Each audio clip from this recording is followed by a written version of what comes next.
Hello everyone. Good afternoon. Am I audible? Okay. Online student, please confirm if I am audible and visible. No video. Okay, Abhishek, thank you. So on Zoom, I think everything looks fine. On YouTube, please, can anyone confirm if I am audible and visible? Gurkamal, can you check? Because everyone can see the video. Okay, good. Fine. So I hope you all know what is the process we are going to follow. So since you have got the questions, but try to follow the time, okay? Because the questions are going to be displayed on the screen as well. There will be a fixed time in which you have to complete the answer.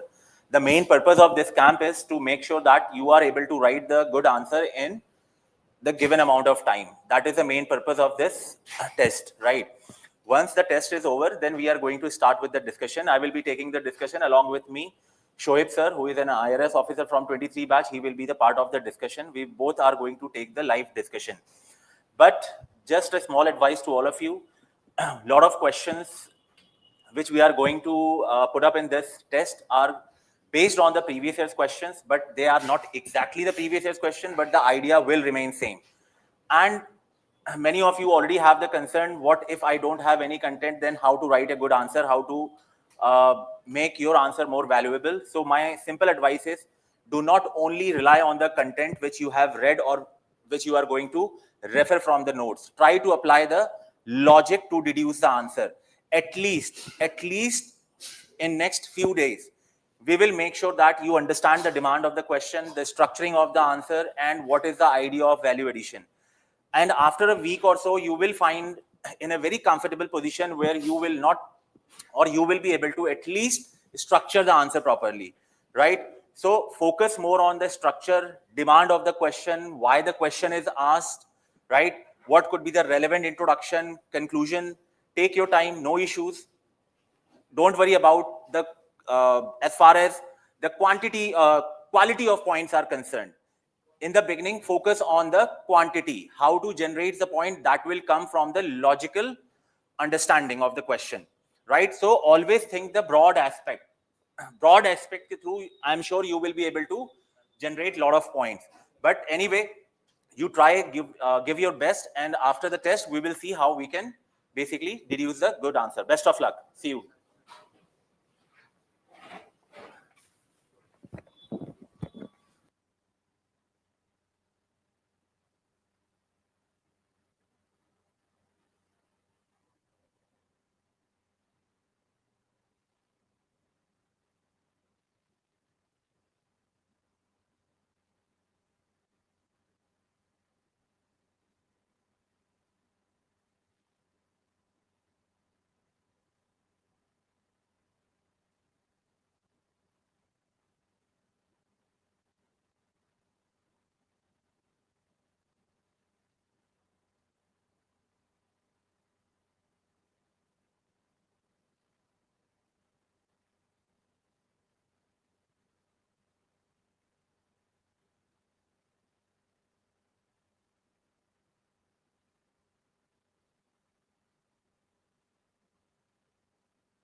Hello everyone. Am I audible? Online students, please confirm. Okay, good. So the first 3 questions I'll be discussing, and then Shoaib sir will be taking the discussions of the last 2 questions, that is 15 markers. So whatever the doubts you will be having, you can ask the Shoaib sir also, and you can book one-to-one session with Shoaib sir, and Sachi ma'am is also a ranker, you all know that. So after the session, if you will have any doubt related to the answer writing or anything, you can definitely book one-to-one session with us, okay? But in this session, what we want all of you to focus on, the structuring of the answer, how to interpret the demand of the question, right? So that is the main idea.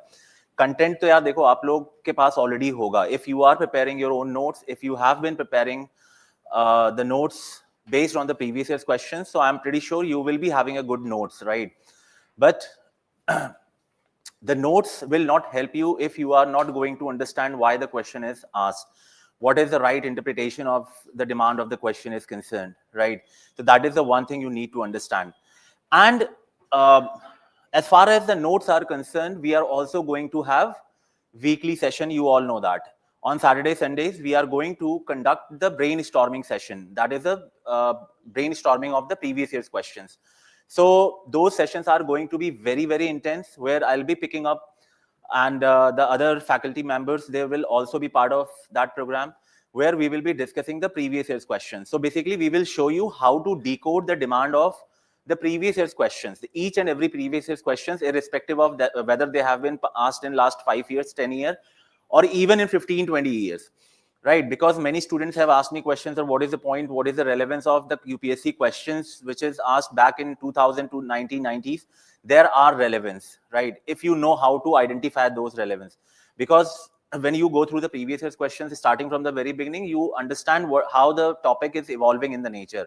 And that is how you will predict what could be the possible question in 2026 also, right? So every question we are going to brainstorm in those Zoom session, and those Zoom session will help you to basically manage your notes, right? Then you will understand what are missing in the notes, what is the scope of value addition also. So everything will be covered in that. So as far as the content is concerned, you don't have to worry about it, right? हम उस session में cover कर लेंगे. इस session में you only have to focus more on the structure, right? So Shoaib sir will join me again after third question, and whatever the doubts you will have from the rankers point of view, definitely you can discuss. Tomorrow we will have the Sachi ma'am. Sachi ma'am will be taking the session with me. So this is how we have rankers who will be the part of this discussion, right? So whatever the doubt you will have, definitely you can ask. So Shoaib sir, you can join me later. Okay, so by the way, before I start, how was the question paper? Moderate or difficult? Because easy to nahi bologe aap log. Huh? Moderate, everyone?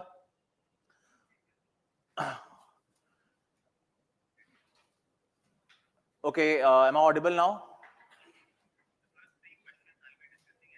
Okay, so how was the paper, like online students? Were you able to complete the paper in time? No, this is the problem. You need to understand. Even if you, okay, many of you were not able to complete the paper in time, right? Is it the problem with the content? Or is it the structuring where you spend a lot of time? Both. So structuring, as far as the demand of the question is concerned, that is where we are spending a lot of time, right? So the idea is you should be very comfortable with the structuring of the answer, why this question is asked, what is the demand of the question, and how to deduce the points logically rather than going back into your notes. This is what exactly students, do. When they see the question, they start thinking what all content they have in their notes, and that is where you get stuck. आप कितना recall कर लोगे?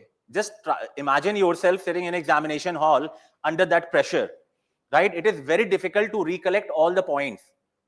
So the idea is very simple. You should focus more on the logic and then think what are the value addition points you can extract or you can recall from your notes, and then write the answer, right? And that is what we are going to implement. And trust me, my friends, it is a matter of few weeks. if you are going to be very consistent with this regular answer writing in a time-bound manner, you will see the change in yourself. Just it's a matter of few weeks. You will be very comfortable. आप लोगों के साथ ऐसा हो जाएगा, let any question come. Even if I don't know, I will be able to write the answer. If not the best answer, at least I will be able to score 3 out of 10 marks. Right? So let's begin with that. So the first question was, in recent years, courts appears to have become arbiters of decorum rather than guardians of liberty. Analyze this shift with reference to the doctrine of chilling effect and its implications for the democracy. So in this session, we are going to talk about what is the idea of introduction. मैं ये नहीं बताने वाला हूं कि what is the introduction, what is the idea of introduction, because once you learn the idea, you will be able to implement it in the next questions also. So what is the idea of introduction, what is the core and non-core demand of the question, and then what is the scope of value addition, and finally the idea of conclusion. Right. Now, as far as this question is asked, before you should start thinking about the introduction of the question, I want to ask why this question is relevant. What is the context of this question? Because if you don't know why this question is asked, it is very difficult to write the contextual introduction or relevant introduction. Because introduction sahi aur galat nahi hota hai. Try to understand this. Introduction sahi aur galat nahi hota hai. Obviously, you will not, if the question is based on the fundamental right, you will not be talking about the Article 50 separation of power, right? You will be definitely going to write something about the fundamental rights, but the most important question is, what is the context of the question? And the context of the question will come only from when you know why this question is asked. So can anyone tell me why this question is asked?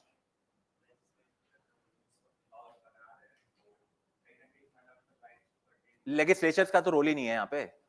Judiciary is more of like not the guardian, but it tells how to act. Tell the people or tell the arbiters, like in the case of governor, they are saying that you should act like this. You are thinking right, but you have to think from the fundamental rights के perspective से. Online students, yes, please tell me. What do you think? Why this question is asked? Are you like, if you...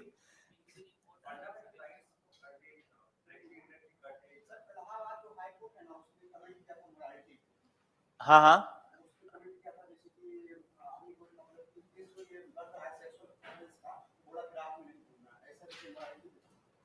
Okay, so freedom of speech and hate speech, etc. Shreya single case, yes, very good. Judicial activism. यहाँ देखो. This question is first of all based on the current affairs. If you have been in regular touch with the Hindu, you would have known why this question is asked. Few months back, there was a very good article in the Hindu itself, right, where the Supreme Court has been seen as a arbiters of decorum rather than the guardians of liberty. The Supreme Court is the guardians of liberty. We all know that. Especially we have seen in which case? Anuradha Bachchan case, internet shutdown case ho gaya, and before that, Shreya single case, right? That the doctrine of chilling effect, which was established basically in, we have seen in Shreya single case, right? So basically, we all know that the Supreme Court is a guardian of liberty, right? But if you think, or if you look at the constitutional perspective, right, we have freedom of speech and expression under Article 19(1), right? And we have reasonable restriction under Article 19(2), right? So there, according to the recent trend, what has been seen is the gap between the fundamental rights and reasonable restrictions is narrowing. Why it is narrowing? Because we all know that under reasonable restrictions, what all restrictions you have? For example, you have morality, you have sovereignty, security, integrity, right? All these aspects has already been given under the Article 19(2) reasonable restrictions. But now, what Supreme Court is doing? Now Supreme Court is adding more components to it. For example, they are checking the tone of the speech, the taste of the speech, right? And that is the reason why it is seen that the freedom of speech and expression protected under Article 19(1) is being violated. So, Supreme Court, being the protector of fundamental right or your liberty, is encroaching upon your fundamental right of speech and expression. So that is the reason why this question is asked. Now you have to think, what are the various examples? Because without justification, how are you going to frame the answer? Right? So we will look into that. But before that, what is the, now just tell me what will be the idea of introduction. First of all, before we start even thinking about the idea of introduction, what do you think what has to be there in the introduction? If you have seen my previous discussions, you already know when we write the introduction, we frame the introduction based on the tone of the question, whether the tone of the question is issue based, significance based, or the concept based. So obviously the question is based on the issue. So now you all know that the issue has to be highlighted in the introduction. This is very important to understand. You, as soon as you read the question, you must identify what is the tone of the question, whether it is a issue based, significance based, or concept based. Agar concept based question hota, then I would have asked you to define something.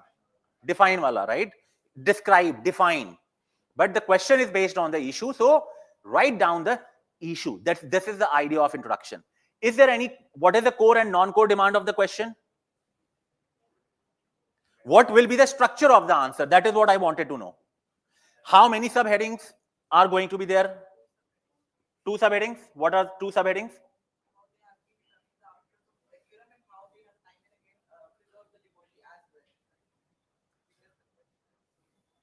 Okay.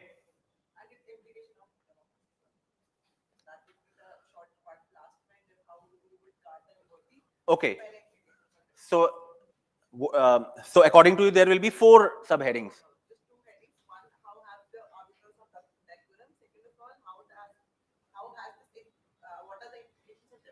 Uh-huh.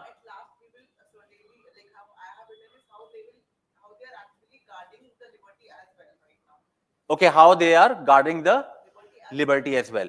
Okay, so the last, yes.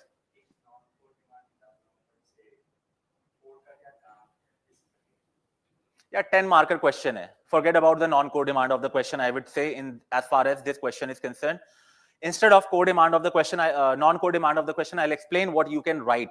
Because in 10 marker question, you don't have that much of a space, right? Always remember this. Whenever you are interpreting the demand of the question, you always have to think, what is the core demand of the question? Trust me, my friend, evaluation, the examiner is going to only focus on the core demand of the question. He is not going to deduct the marks in most of the cases if you are not going to even touch upon the non-core demand. But definitely he is going to reduce the marks if you are not going to show your strength or your depth of knowledge in the core demand. So as far as the core demand of the question is concerned, what is the core demand in this question? How? How they are basically arbiters of decorum. That is the first part. And what will be its implication in the, this is my second core demand of the question. This is the part in my answer which must have visibility. Trust me, the visibility, this keyword is again very, very important. Many students write like they dump a lot of contents, right? They write a lot of points, but without visibility, it is very difficult for examiner to give you extra marks, right? So basically, how to bring the visibility, that I will discuss in the questions when we will be looking at the structure of the answer. So as far as the core demand of the question is concerned, this is the arbiters of decorum and the implications for democracy. As far as the non-core demand of the question, is concerned, if you think you have some time, you can talk about the doctrine of chilling effects. That what you can talk about. But in 10 marker question, remember this. Try to address the non-core demand of the question in the introduction itself. आप उसको introduction में ही किसी तरीके से use fit करना सीखो. Don't give separate space, especially in 10 marker question, otherwise you will be running out of space. Because in this question, I know I have to talk about the arbiters of decorum, I have to talk about the implications for democracy, and I have to also talk about the measures. What are the safeguards? Right? Don't you think this will be my last subheading in my answer? We are not going to talk about this or what? लिखा है किसी ने? नहीं. Since the question is issue based, why are you not writing it down? Yes, online students, ये YouTube refresh क्यों नहीं हो रहा है? Okay, so this is the idea, right? So we all, I already know that this is my first subheading, this is my second, this is my third, right? And if I'm going to address the non-core demand, definitely I'll be running out of space and time. So this is how I'm thinking about the structure of the answer. Now, that is the first part. We have seen the idea of introduction. What is the broad structure? And now, the third point is very, very extremely important, and that is the framework. जिसको हम लोग बोलते हैं templates based answer writing. Right? The templates. And this particular templates in your answer will help you to bring or increase the visibility in your points. Now, what do you understand by the templates? Yes? What do you mean by templates or the framework? Substantiation of the point. पहले point तो first you need to think about the points. Only the points. Only the points. Right? Pooja, not format. Right? So, as far as the templates is concerned, first we will see. Now, as far as the introduction is concerned, we will first see what are the various two types of introduction we have seen. Right? For example, the first is thematic introduction. Indian judiciary, once hailed as the sentinel of the qui vive, now seems to drift this kind of keyword. If you can recall, well and good, you can mention it in your notebook or in your notes, right? This is, what does it mean, sentinel on the qui vive? This particular phrase is widely used in politics or by judiciary. It's a French word. It's a guardian of the liberty, basically, right? So now seems to drift from defending liberty to policing decorum, signaling a retreat of free expression in the digital age. So now this question highlights the issue. Similarly, this is the second introduction. Article 19(1)(a) ensures free speech, while Article 19(2) allows limited restrictions, yet recent rulings expand this boundary by imposing behavioral expectations beyond the constitutional text. What does it mean? What this question says? Recent ruling expands this boundary by imposing which boundaries? The boundary of reasonable restrictions. Because we all know that there are 8 reasonable restrictions, right? And most of the reasonable restrictions has been added in the Constitution through the Constitutional Amendment Act, right? So, but after that, this list is not exhaustive. Now the Supreme Court is adding or using more aspects. For example, the behavioral aspects, the tone of the free speech and expression, the taste of the speech, right? So that is what I am highlighting in the second introduction. So either your introduction can be contextual, highlighting the issue, or the link with the Constitution, right? So what I have said in the beginning, whenever you are writing the introduction, right, whether your introduction is issue based, whether it is a significance based, or whether it is a concept based, always make sure you must have some data facts, examples, substantiating this. Without this fact, example, or data, your introduction will not be, it will not be considered as a complete introduction, right? And this data facts, try to make sure these data facts, examples are relevant and most contemporary, right? तभी हमारा introduction contextual बनता है. Yes, Namanpreet, you will get the PDF, don't worry. I hope this is clear. So issue based introduction, as far as data facts is concerned, we all know that since this is a question from GS paper 2, so constitution article will become the fact, Supreme Court judgment can become the fact, right? Any committee's recommendation, constitution amendments will become the fact. So that you can use in the introduction, right? So these are the two types of introduction you can use. Now, as far as the first part of the question is concerned, right? Arbiters of decorum.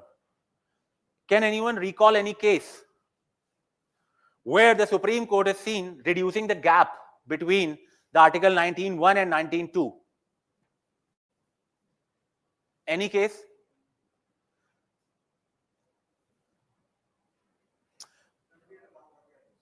Yes? Yes, Allahabadiya case. What Supreme Court has done in that case? What particular aspect the Supreme Court has introduced?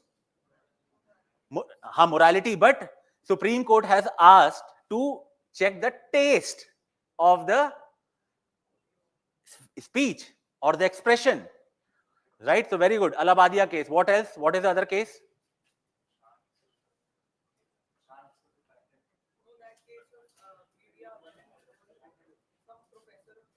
Yes, professor of university. Very good. Prashant Bhushan case bhi hai, right? Even Operation Sindoor. Right? Even Operation Sindoor. So if the freedom of speech and expression is not directly linked with the incitement of an offense, right? It cannot be curtailed. It cannot be curtailed. And that is what the doctrine of chilling effect says. There has to be a direct link.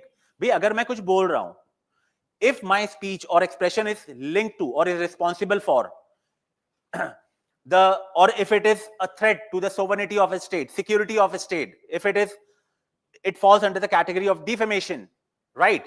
Only then it can be curtailed. Otherwise, it cannot. But now what Supreme Court is doing, they are using other aspects to define the reasonable restrictions apart from what is already under Article 19.2. And that is the reason why this question is asked. So as far as the first part of the question is concerned, I will be talking about the various examples, right?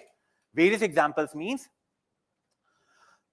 for example, like this, from liberty to deferences, right? Courts now judge speech by who feels offended, not by the real harm. Especially in the case of Operation Sindoor. What has happened? Right? For example, citizens told not to offend the authority, the government. You cannot say something about the government as far as the Operation Sindoor is concerned. As far as Kamal Hassan case, very important case. Kamal Hassan ke case mein kya bola tha? Kannada language is born from the Tamil, right? So now the Supreme Court has said, why are you hurting the sentiment of the Canadian people? Right? So you should apologize in front of the public. So these are two cases. Then digital speech policing, Ranveer Allahabadiya case, you all know that. Similarly, we have academic and political expression, Ali Ahmed Mohammadabad case you are talking about, I think. Right? So these are some cases which will justify why this issue exists. Without these examples, it is very, can we say that the evolving nature of the Constitution? Subhansh, in what context you are saying that evolving nature of the Constitution? I hope this is clear, right? So this is the first part of the question, and don't try to explain the examples. Don't try to explain the examples, right? You just, even if you are just going to write this much, it will be more than enough. Now the second part comes. That is what I was talking about, the templates, because the second core demand of the question is what? Implications for democracy, right? Now, as far as the implications for democracy is concerned,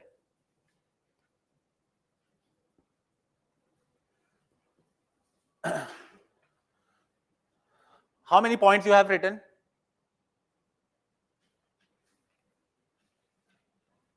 6. Namanpreet, good.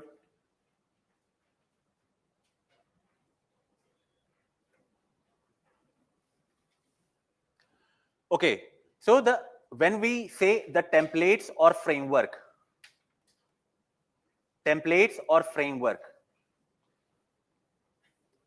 right? Why we use, first you need to understand why do we talk about the templates or framework? Because this approach helps you to generate more number of diversified point.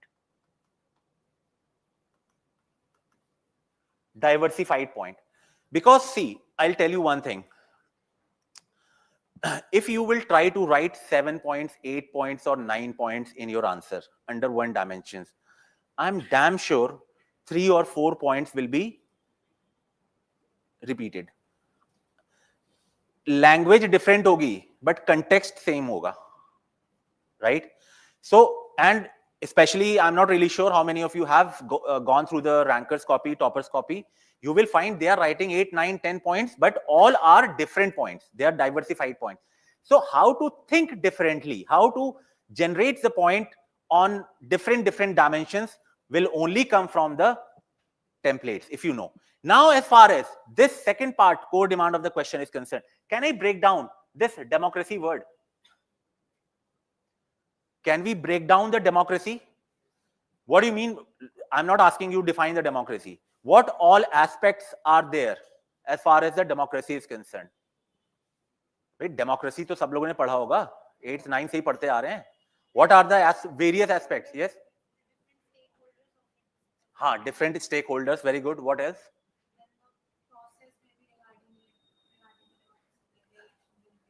Yes. Very good.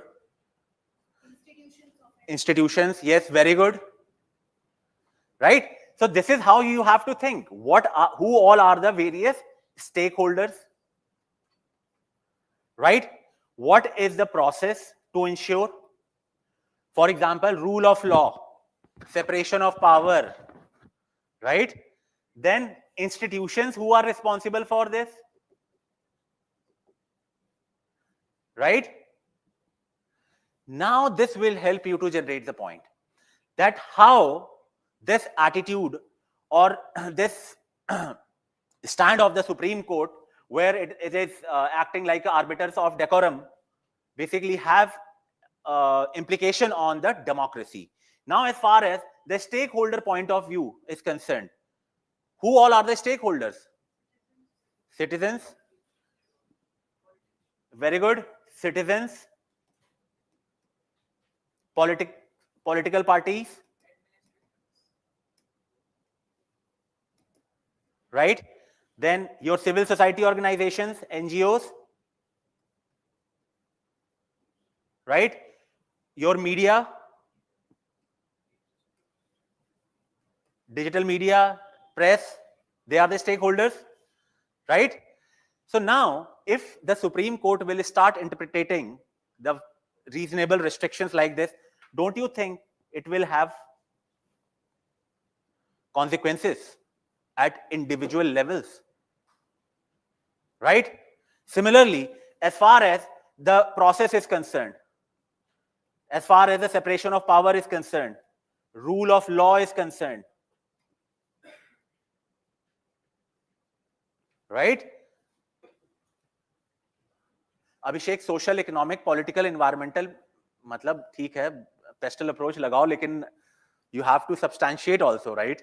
Otherwise, how would you get the marks? Rishabh, yes, rule of law is very good. So this is how you have to think. Now you know that the democracy keyword can be broken down under various aspects. आज के बाद कभी भी कोई भी question देखोगे आप democracy के ऊपर, always apply this thought process, and I'm giving you challenge. You will be at least writing 10-15 points whenever you see the question on the democracy, whether it is democracy, whether it is about the democratic governance. भाई ये सब questions आते हैं कि नहीं आते हैं question paper में? Every year you will find one questions on the democracy, democratic governance and all. So try to use the templates for such keywords, right? So this is how we are going to generate the point as far as the implication for democracy is concerned, right? So the idea of see, rule of law, selective FIRs and arrest better lawful criticism, freedom of expression, democratic accountability is there, judicial legitimacy, media and academia, citizen participation, political, cultural, institutional balance. So all these aspects are going to get affected because of this trend, right? So these are 6-7 points. Even now you can add more points, right? Now, as far as the suggestions are concerned, so okay, before we proceed with the suggestions, one important thing which I would explain you, as far as the structure of the answer is concerned, and as far as the framework of the answer is concerned, right? When you have to think about how many subheadings are going to be in your answer, what are the core and non-core demand of the question is concerned, always try to break down the statement of the question. Statement of the question plus tailword of the question. As far as the framework is concerned, always try to find the keyword in the question. ये दो चीजें हमेशा ध्यान रखना. Always remember one thing, these two things. If you are confused about how many subheadings are going to be there, think about the statement of the question. Like, what is the scope to divide the statement and the tailword? And as far as the framework is concerned, there has to be one particular keyword in the question which you need to pick up to structure or to generate the points, right? These are two important aspects. And before that, you should ask why this question is asked. So this is a flow chart. Why this question is asked. Otherwise, your introduction will be out of context. Now, as far as the suggestions are concerned, right? What is the idea of suggestions? भाई judiciary के लिए क्या suggestions दोगे आप? Yes?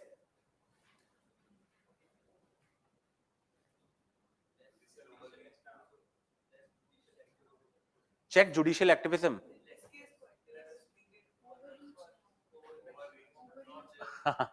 भाई मैं check judicial activism, वो तो positive concept है. Judicial ethos. Okay, what else? Okay. Prabhat's tailword means command word. Analyze, examine. See. Always remember this part now. As far as,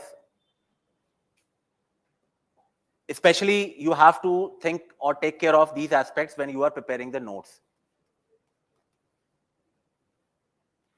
In suggestions, there are two important aspects you always have to take care. One is, the first is, this is a polity questions, right? In polity, the suggestions will come from where? Committees, any commission, Supreme Court judgments, right? Then Constitutional Amendment Act,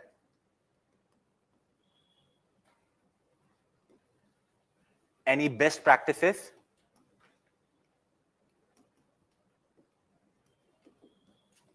right? So these are some broad aspects you have to think. Now tell me, अब मुझे बताओ, what are the measures you can think of? As far as the guidelines for judiciary is concerned, what guidelines can we follow?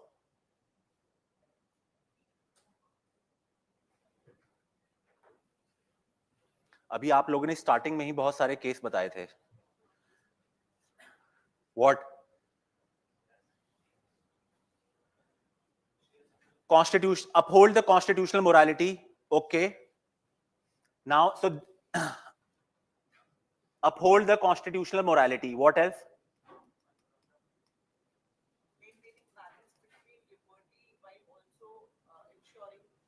Maintaining the balance between liberty and security of state. What else? Upholding the rule of law. Upholding the rule of law. है ना? Proportionality test. Okay, very good.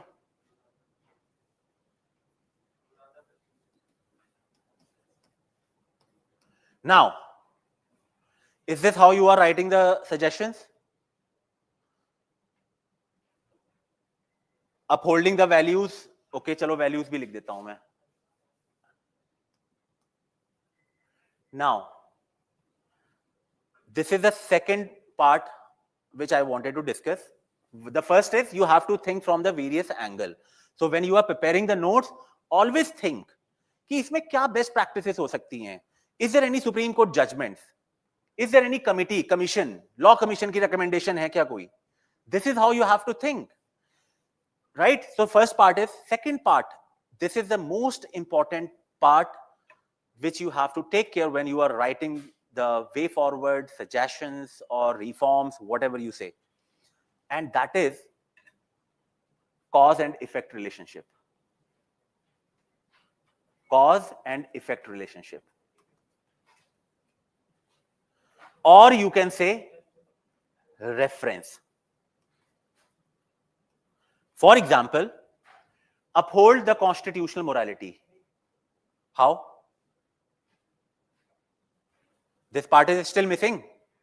How? You say uphold the values. What values are you talking about? And how to uphold it? Which values? How to uphold it? What will be its consequences? Then liberty and security of the state. You said balance between, maintaining the balance between liberty and security of the state. How? Through the proportionality test. Uphold the rule of law. How? Applying the wisdom in deciding the cases of, as we're doing in the US. So यहाँ पे आप best practices को link कर दो. I hope now what I'm trying to explain. Most of the time, our suggestions are just the slogans. हमको ये कर देना चाहिए, ये कर देना चाहिए. भाई क्या कैसे करना है वो बताओ. And what will be its consequences? इसका effect क्या होगा? Right? So this is, you always have to keep it in mind when you are writing the suggestions. Right? So, for example, judicial restraint, as we have seen in the Shreya Singhal case. Role reassertion, uphold sentinel on the qui vive spirit, Keshwanandi Bhartiya case. Clear limits, narrow Article 19(2) via legislative precision. Right? Then dissent protection, follow Anuradha Bhasin case. Right? Then civic oversight, empower media bodies, digital rights groups for speech accountability. So always make sure the suggestions has to be very, very specific. It has to be very specific or closed-ended. You have to think like how, what. These two parts, how it will be done and what will be its consequences. Right? These two parts needs to be there. मतलब मुझे feel आना चाहिए कि yes, you have how it will be done, what will be its effect. So cause and effect relationship has to be established in the suggestions. Right? I hope this is clear. Now, as far as the conclusion is concerned, I hope you all have the idea. Conclusion. What is the idea of conclusion? What is the tone of the conclusion? What the conclusion should sound like? That is what I'm asking. Optimistic. What else? As a solution. What else? futuristic? Yes, right. So the tone of the conclusion can be futuristic. It can be based on the values. It can be based on some goals. Positive conclusion. Shubhans, positive, negative kya hota hai? Be very precise. Because conclusion is the last part of your answer. It cannot be open-ended. I hope this is clear when I say it cannot be open-ended. Right? Your introduction can be open-ended. It can have the scope for the examiner to think what will come in the answer. But your conclusion should not sound like a open-ended statement. मतलब आप वहां पे examiner को फंसा मत दो कि वो खुद सोचने बैठ गया अब क्या होगा, अब तो आंसर खत्म हो गया है. ठीक है. सो इसीलिए बोला जाता है never introduce any new facts, new concept in the conclusion. It has to be the closed-ended statement. So either you can conclude your answer by using some values, some broad goals. For example, achieving, आपने देखा होगा, rankers frequently use, this will help India to achieve sustainable development goals. This will help India to achieve the objectives enshrined in the preamble. Right? So this is how you have to basically think. No, you have to write the conclusion. Try to understand. What is the name? Namanpreet, you need to understand what is the purpose of conclusion. I will explain that in a very brief, right? Though I have already explained it many times, so you might not have watched those videos. See, the idea of conclusion is very simple. This is the general, this is how the structure of our answer is, right? In general. Generally, this is how we structure the answer. We talk about the significance, we talk about the issues, we give the way forward suggestions, and then we write the conclusion. So the question you are asking, is it important to write the conclusion? Now you need to understand what is the purpose of conclusion. Why are you giving the suggestion? To counter the challenges, yes or no? That is the reason you are giving the way forward. You are talking about the measures so that the issues can be addressed, right? And now, since you have given the suggestions, everyone will expect that the issues or challenges will be addressed.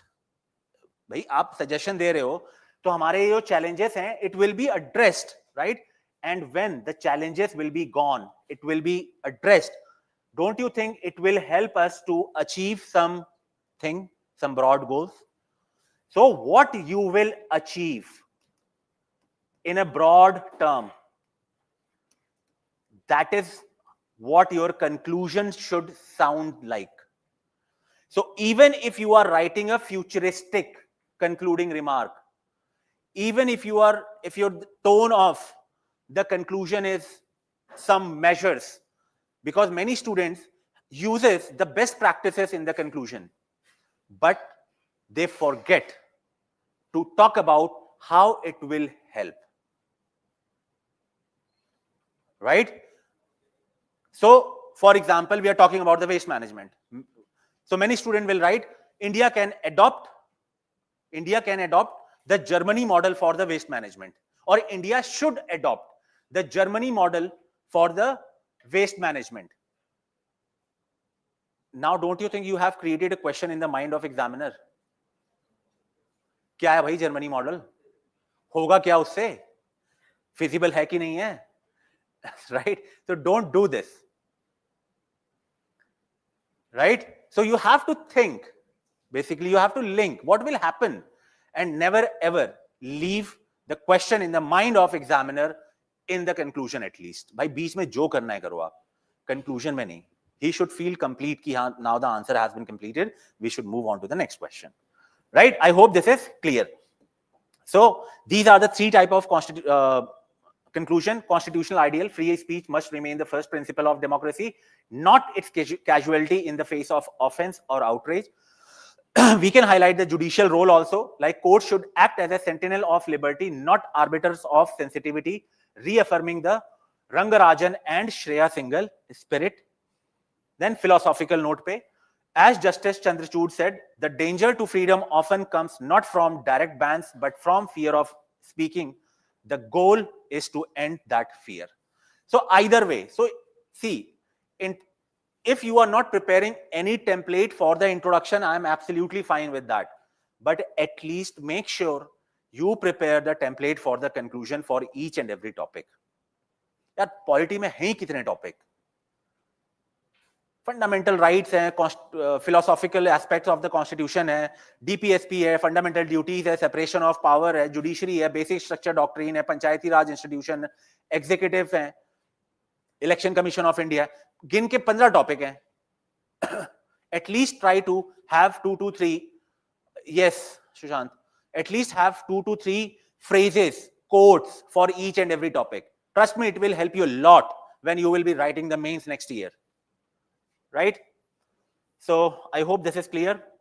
Now we'll move on to the next question. Now I hope since you have got the basic idea, I will not be talking about the basics of introduction. Rather, I'll try to engage all of you. You need to give me the answer. Right? So the Speaker's office is caught between constitutional neutrality and political loyalty. Examine its impact on legislative credibility. Few things I would like to ask. Always after reading the question, why this question is asked? Like this question has already been asked. Once a speaker, always a speaker.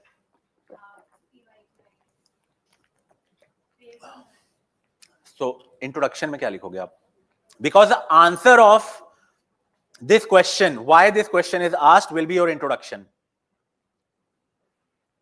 I wrote it in the context of the PYQ only, writing the thing that once a speaker, always a speaker is a tradition in US, UK, but is not there in India, and that's why the office is caught between the constitutional neutrality and Okay, that is fine. So continuous adjournment and functioning of the session, maybe so many disruptions. Yes, Rishabh, very good. So this question is more or less based on the issue as far as the functioning of the speaker is concerned, right? Because a lot of questions has been raised on the neutrality of the speaker, right? So the idea of introduction is I will highlight some issues rather than highlighting the significance. Try to understand. See, you are writing the significance. I'll tell you what is the issue with the structuring. If you are going to highlight the significance of speaker's neutrality, right? Speaker's neutrality. Now suppose your introduction, the tone of your introduction sounds like you're talking about the significance of speaker's neutrality. Now, what is the second demand of the what is the first demand of the question? What will be your second subheading? Tell me. Its impact on the impact on legislative credibility. आपने okay, anyone else want to suggest? इसमें is there anything? Everyone has followed the same structure. Yes. Role of a speaker. भाई हर जगह क्यों non core पे जा रहे हो आप?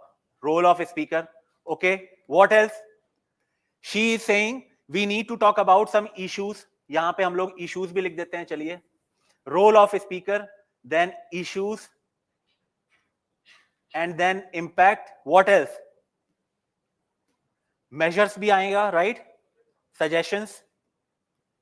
Any other dimensions are you able to think of? Namanpreet says briefly wrote instances of conflict. Yes, very good. Now, see, problem कहां पे हुई है पता है? You just forgot what I have explained in the first question. आप लोग उसी चीज को भूल गए हो जो मैंने अभी just समझाया है. Have you asked yourself why this question is asked? What is the scope to divide the statement of the question? What is the core demand of the question? The core demand of the question is to highlight the issue in the functioning of the speaker. That is my core demand of the question. And what will be the suggestion? So if I have to highlight the issue, where I'm going to focus in my answer? Am I going to focus on the role of a speaker? No. Right? So now the question is, suppose what I was explaining, I am giving answer to your question. You are talking about the significance of the neutrality of the speaker. Now, my first subheading will be instances of speakers' neutrality being compromised. Right? This is यही चीज तो लिखना है ना हम लोगों को. This is my. Is there any connection between the introduction and my first part of the answer? Is there any coherence? There is no coherence. मैं आंसर स्टार्ट कर रहा हूं स्पीकर की न्यूट्रलिटी के सिग्निफिकेंस की और सीधे आ गया मैं issues with the speaker. How does it make any sense? So, but why not? The question is asking that it is caught between constitutional neutrality and loyalty. And I'm telling why it is caught. हाँ, it is caught. It is caught between. So it means there are some issues. Right. So that's why I'm saying in introduction where I wrote the why it is caught. Why of it. Acha, why it is caught? Yes. Okay. And how are you going to justify that? Because it is not mandatory to leave the political party like the tradition that is there in UK. Uh-huh. But there in So okay. So in the introduction, you are giving the justification कि yes, he will be caught always. because there is no such. There is no such. हाँ. So you are basically ending up the debate in the introduction itself. कि भाई, this is how the constitution is. You are not leaving any scope to open the structure of your answer. In introduction, always remember one thing. In introduction, don't sound like a concluding remark. आप judgment pass मत करो कभी भी. Always remember this. Never ever use the judgmental tone in the introduction. Most of the students do it. वो judgmental tone use करते हैं and that is where you will get stuck. Right? So since this question is based on the issue, I will start my introduction rather than significance. I will start with the issue.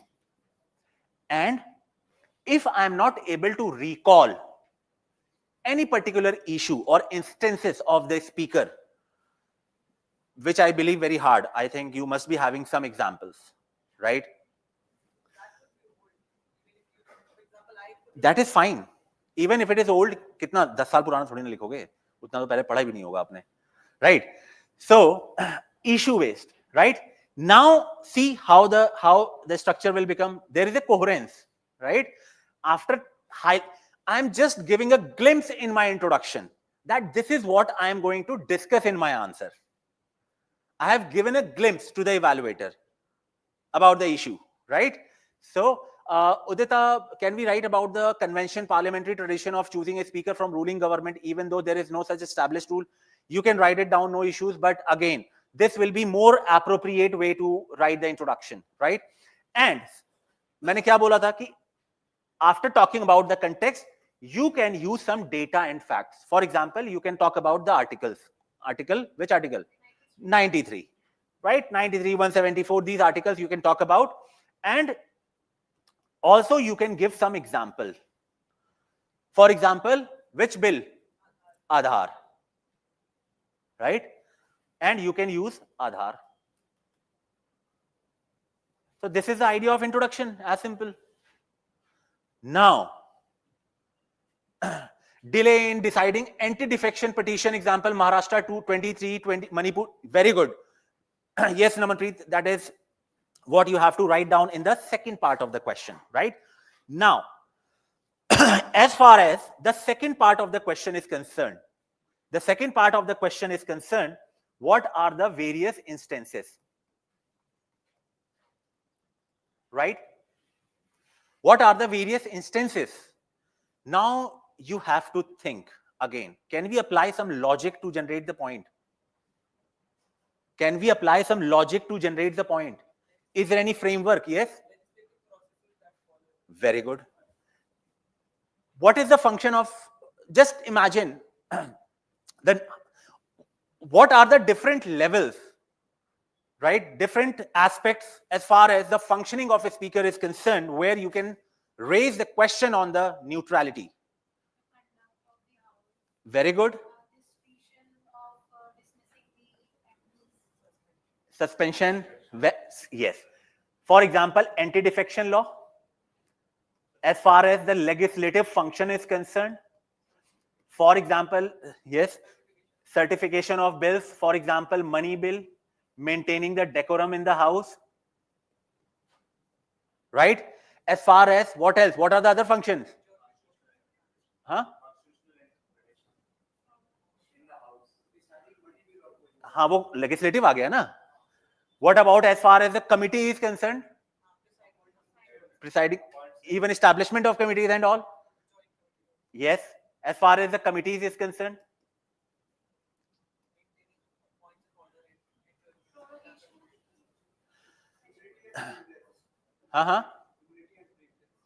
Immunity and privileges, yes.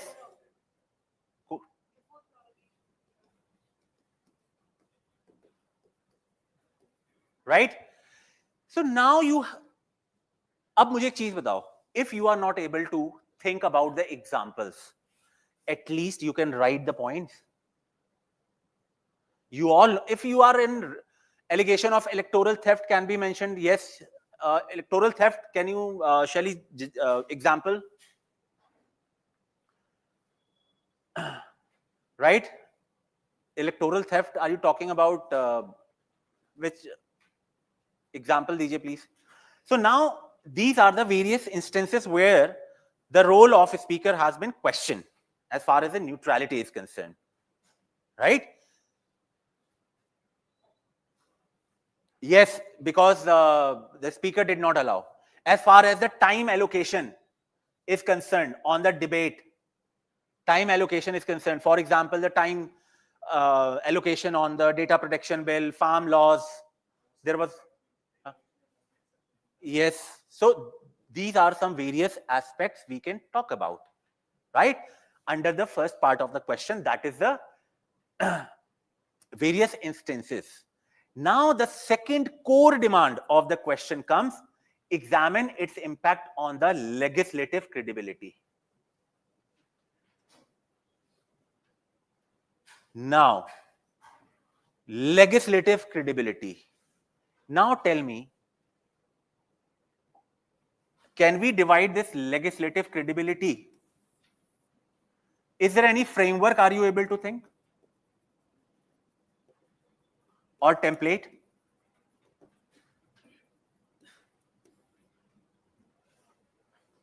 Whatever we just wrote does not constitute the part of this. I mean, I sort of did all this. वो तो हाँ?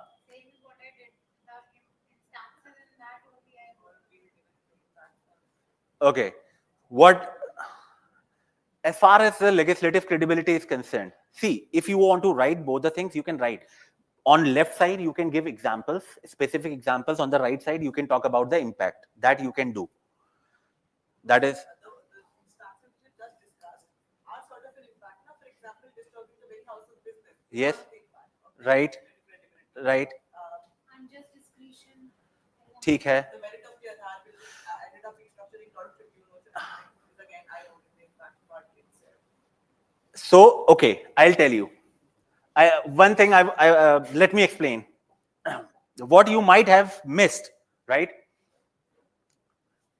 Sorry. The instances are the cause, right? And this impact on the legislative credibility. Here we have to talk about effects. If you have used only one subheading, and if you are able to link the instances and effect both, then it's fine. No need to use two subheadings. लेकिन ये चीज होनी चाहिए कि you are highlighting the institutions instances as well as its impact on the legislative credibility, right? Now, as far as the legislative credibility is concerned, what are the various keywords we can use? How have you justified legislative credibility? For example, the very part of legislation is deliberation and discussion, which is compromised due to the biasness of the speaker. Okay. Second of all, the merit of the Aadhaar bill, which has ended up changing a lot of administrative issues as well. For example, उसमें credibility credibility I could not justify. हाँ, that is what I'm saying. I could not justify the credibility. Exactly, right? So because impact on the legislative credibility needs to be highlighted. For example, like erosion of public trust, right? Then opposition rights, weakened separation of power, all these components, right? It will definitely going to affect the functioning of the parliamentary sessions, right? What about the criminalization of politics? So you have to, because obviously he's also part of disqualification process, right? Suspension, right? So think from the various aspects. Means if I have to think about the impact, I am going to highlight, I'm going to think what will be the impact as far as the public at large is concerned, as far as the politics is concerned or political parties is concerned, as far as the functioning of parliament is concerned, right? As far as the policy is concerned. Because if the role of the speaker is not going to be neutral, don't you think it will affect the policy? There will be no healthy discussion, deliberation, right? So from policy point of view, I can think. Yes, very good, Mehta. So this is how now I know. Let the UPSC ask any question on the speaker. If I know what is the role of a speaker, I can frame the answer of any question. भाई कुछ भी question आने दो ना, और speaker से इसके अलावा क्या क्वेश्चन आ जाएगा मुझे ये बता दो. There are only two dimensions: significant role of the speaker. What is the significance? What are the instances and its consequences? There are only three dimensions. And obviously the reforms, right? So this is how I am going to address the core part of the question. Is this clear, everyone? Online student? Sir, can we give data? Yes, obviously, you have to give the data. You have to give the data, right? Otherwise, substantiate kaise karoge? Now, this is what I have written. So, as far as the introduction is concerned, the speaker envisioned as an impartial guardian of the House, Article 93, 178, is expected to uphold constitutional neutrality. Yet, in practice, the office often mirror political allegiance, especially in anti-defection and procedural ruling, eroding legislative credibility. I can give some example here also.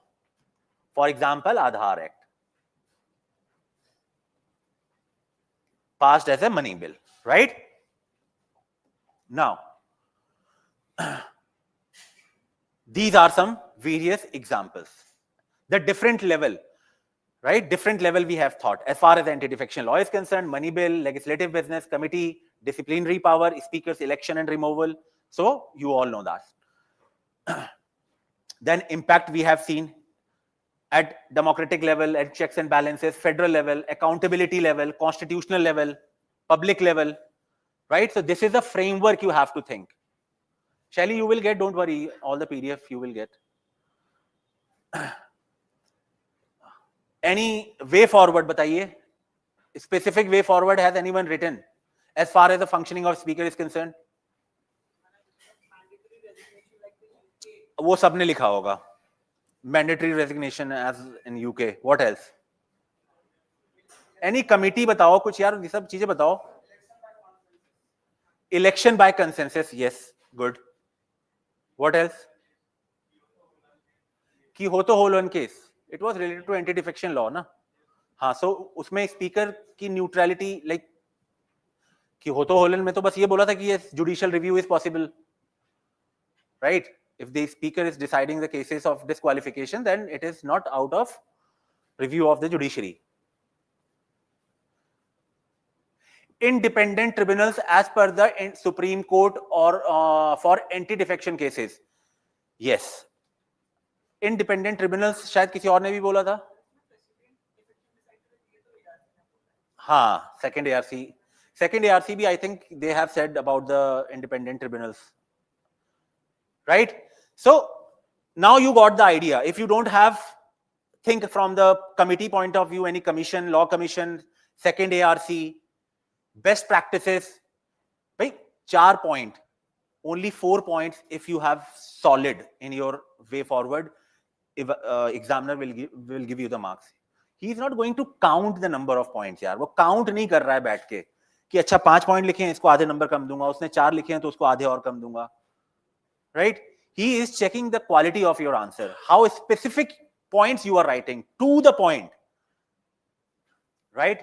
Yes, Ashi Page committee says speaker may continue in next parliament only if they exhibit impartiality and efficiency during their tenure. Right? So all these points you can write. For example, at institutional level, I can talk about the Dinesh Goswami committee recommendation. Right? It recommended independent authority for defection cases. Then at National Commission to review the working of the Indian Constitution, they have talked about the suggested non-partition speaker election, then best practices, then judicial reinforcement even in Nabab Rabia case, right? So at judicial level, at best practices, at committee commission level, and at institutional level, these are the 4 aspects I will be using to frame the suggestions, right? Now, the last part is conclusion.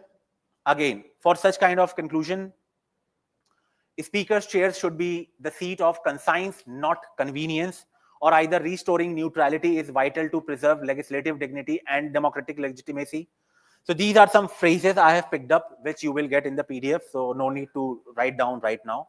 You will get the PDF. And anyway, I'm going to provide the list of for all the templates for concluding templates. I have provided it in the previous batch also, especially in the rankers program. So in that, I have provided the holistic list of all the phrases, the quotes, right? The remarks by the judiciary, Supreme Court judges. So it will help you a lot. Now, the third question, let's see. The executive use of delegated legislation has transformed rule making into parallel law making process. Critically assess this trend. Now in this question, I think I already know what is the mistake you might have committed. But before that, let me first write down the structure. Let me read your mind, right? In introduction, just tell me how many of you have followed this. It can be right, it can be wrong. तो अभी जज मत करना कि मैं हो सकता है सही भी लिख दूं, तो तुक्का मत लगाना यहाँ पे. इंट्रोडक्शन में about or defining delegated legislation. Second, the subheading of my answer is why delegated legislation or significance of delegated legislation. Third, issues with the delegated legislation. Fourth, suggestions. How many of you have followed this structure?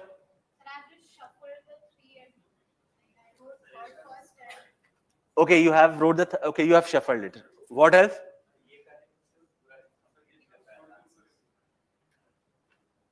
Suggestions as a part of way forward. Yes, सबने ये किया है. Okay. सबने ये किया है ना? हाँ. भैया ट्रेंड कौन लिखेगा? कैसे कैसे? Issues different है, trends different है. हाँ हाँ. Right.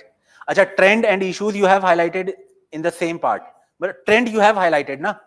ठीक है, this is fine. So the question says critically assess this trend. So right after the introduction, I would love to see chart नहीं, चार्ट में कैसे दिखा दोगे यार? ट्रेंड जो दिख रहा है वो ट्रेंड डिफरेंट लेवल्स पे दिख रहा है ना. Trends is visible at different aspects.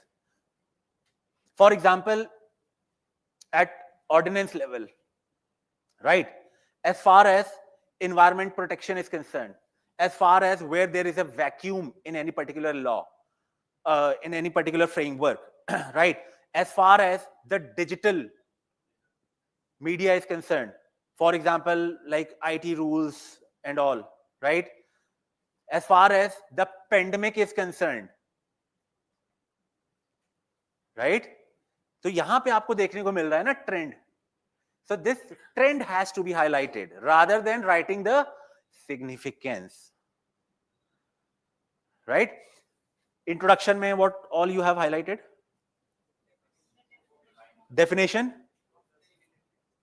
सबने?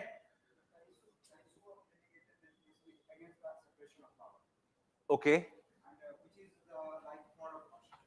ठीक है, फाइन. आपने कंटेक्स्ट सेट कर दिया. You have missed one thing. What? मैंने क्या बोलता? Introduction. The idea of introduction is to write the context and substantiate करो ना, examples के साथ, justification के साथ. Even if you are not able to highlight the issue, at least आप कोई सुप्रीम कोर्ट की जजमेंट लिख दो. Is there any Supreme Court judgment? Are you able to recall? Delegated legislation के ऊपर. हाँ, बहुत सारे केस हैं. एक लॉ सीखो करके वेबसाइट है, उसमें in the group just send me reminder, I will share that link, जिसमें बहुत होलिस्टिकली डेलीगेटेड लेजिस्लेशन के ऊपर they have explained. Law Sikho is the website, I think, right? So for example, judicial decisions such as DS Garewal versus State of Punjab and JK Industrial Limited have affirmed the permissibility of delegation within the constitutional limits, as also mentioned in Article 245 and 246 of the Indian Constitution. And the most important case as far as the delegated legislation is concerned, it is in RE Delhi Laws Act 1951, where the Supreme Court allowed delegated legislation but barred delegation of essential functions. And in this case, the Supreme Court has said, or basically the Supreme Court has provided 3 conditions as far as the delegated legislation is concerned. So this case is very, very important. The first condition is within the limits. Second is no contradiction with the legislative function or the parent law. No powers surrender. Parliament can share power, not hand over this entire power. So these are the 3 conditions. It has to be met as far as the delegated legislation is concerned, right? So I can use this case as well, and after the introduction, I can write down these 3 condition. So this will be my value addition point. Clear? So this is the idea. Now, as far as the first part is concerned, that is trend. For example, the volume search, 70% of the laws function via executive rules. Then broad skeleton acts, Environmental Protection Act, Disaster Management Act allow wide executive leeway. Pandemic governance, ordinance culture, tech regulation drift. So these broad aspects basically highlights the trend of the delegated legislation, right? So this is what we have seen already. But these examples are very, very important. Now, since we have understood the demand of the question, what is the implication?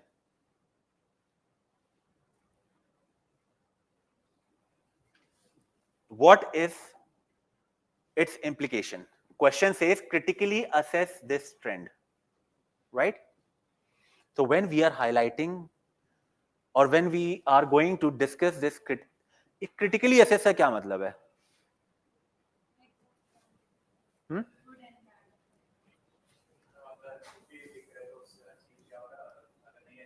ये हटा दूं मैं. अब क्या लिखोगे? अभी भी तो गुड और बैड लिखोगे.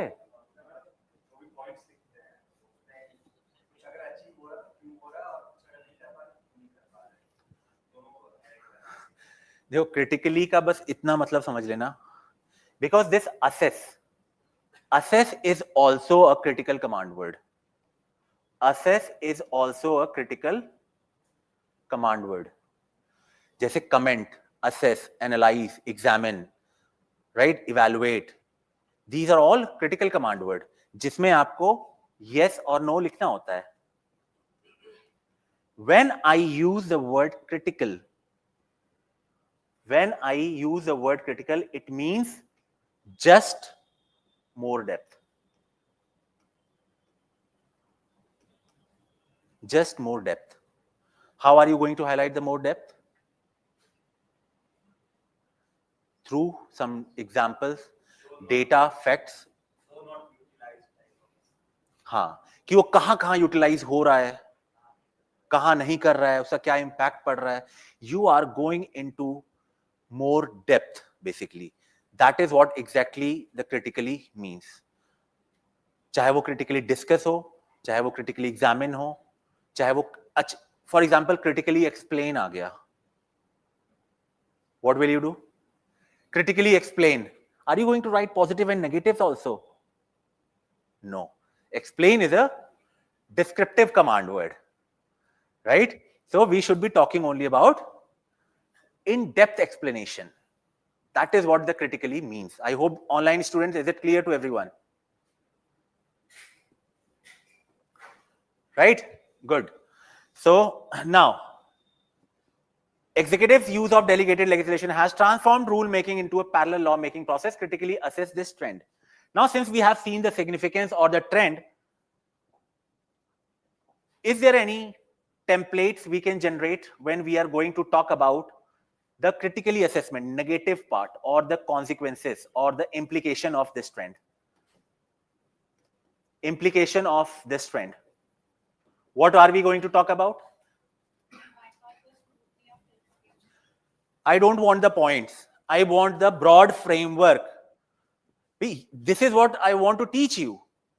Rather than thinking about what point I should be writing, I want you to first think about the structure, the framework where you are going to fit the point.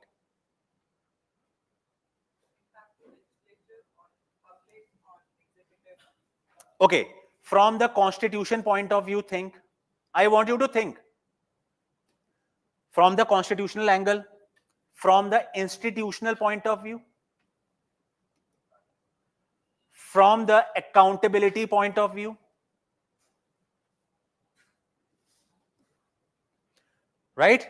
This is how I want you to think when it comes to the templates or the framework. As far as the constitution is concerned, very good. Article 50, separation of power. As far as the institutional is concerned,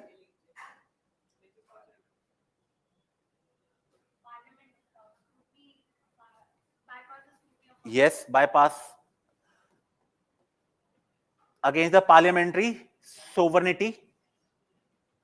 As far as accountability is concerned, bypassing the debate, deliberation and all, because, right, they are not the direct representative of the people, right? So you got the point.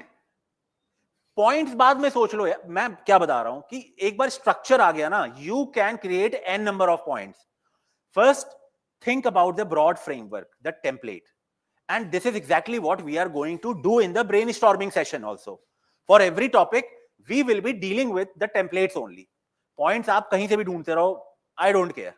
And I'm pretty sure you will be having a good points already. But the problem is, this part is missing. Clear? So this is the idea. For example, see, erosion of separation of power, weak oversight scrutiny, rule of law dilution, rights impact, accountability gaps, judicial inconsistency. So at various level, I am going to write few points. And finally, the safeguards, right? So whatever the issue I have highlighted, on the same part, on the same terms, I'm going to basically discuss the various way forward. But as far as this entire topic is concerned, I'm pretty sure many students have very less specific data related to delegated legislation. So all these Supreme Court judgments, you have to keep it in your notes, right? For example, the few judgments I think I have already given you in the introduction, right? After that, you can talk about the second ARC recommendation, which talks about the ensuring all delegated laws undergo pre and post review. That is the second ARC recommendation. Then judicial oversight, apply doctrine of excessive delegation more proactively, right?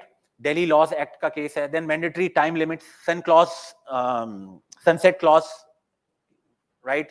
That we can have. Then digital accountability, create a public online repository for all delegated legislation like UK legislation, right? Then finally, we can talk about legislative reclaiming, include compulsory discussion on key delegated rules during the budget and monsoon session, right? Finally, this will be the suggestion and concluding remark. Delegated legislation must aid governance, not eclipse the democracy. Now, see, guys, you need to understand this kind of conclusion. Can we, if suppose there is a question on any other topic, for example, judiciary के ऊपर कोई question आ गया, judicial accountability के ऊपर, judicial independence के ऊपर question आ गया, executive independence के ऊपर आ गया, don't you think the same phrase you can use? You just have to replace the first part. This part will remain same, right? So even if you have like 15-20 phrases, you can easily use them in various answers, right? Then delegation is a constitutional necessity, but its uncontrolled growth risks a bureaucratic republic. Even this phrase can be used at many places, right? So I hope this is clear. And so I'll end up my session and Shoaib sir will take the session. So you will get the rankers insight, how Shoaib sir will be dealing with the next two questions. You already know what is my idea. So whatever the doubts you will be having, you can ask. But I will say, focus on the discussion and all. Go back to your home, sit with a question paper, previous year's question, do brainstorming, and then book one-to-one session with us. We will deal with that. Okay? Thank you.